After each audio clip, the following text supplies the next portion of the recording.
Hello mga kamaring ko, good morning. At finally, natapos ko na rin ang aking video. Ngayong araw nga, ituturo ko naman sa inyo ang paggawa ng lasagna pasta noodles. Napakadali lang itong gawin sa tatlong ingredients nga lang. Mga kamareng, makakagawa ka na ng sarili mong pasta. Tara, simulan na natin.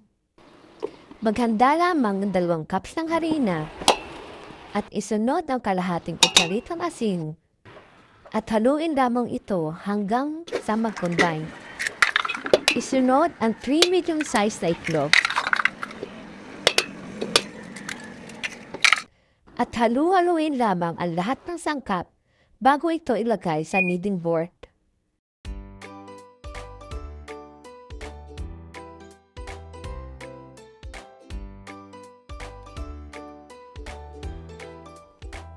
Masahin lang mabuti hanggang sa ito ay kuminis. Rest muna natin.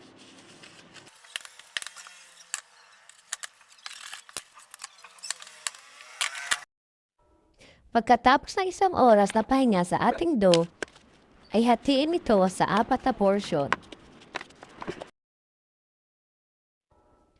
At pwede natin itong i-flat sa ating kneading board upang makagawa na tayo ng ating pasta noodles.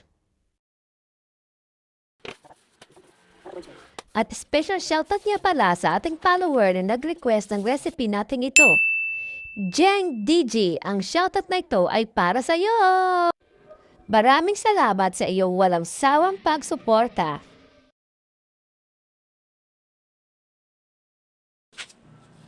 Hatiin lamang ito sa nais na gusto mong haba at lapat. Budburan lamang ito ng harina upang hindi magdikit-dikit ang ating noodles. At ayan na nga, nakagawa na tayo ng ating sariling pasta noodles. Thank you for watching mga kamaring.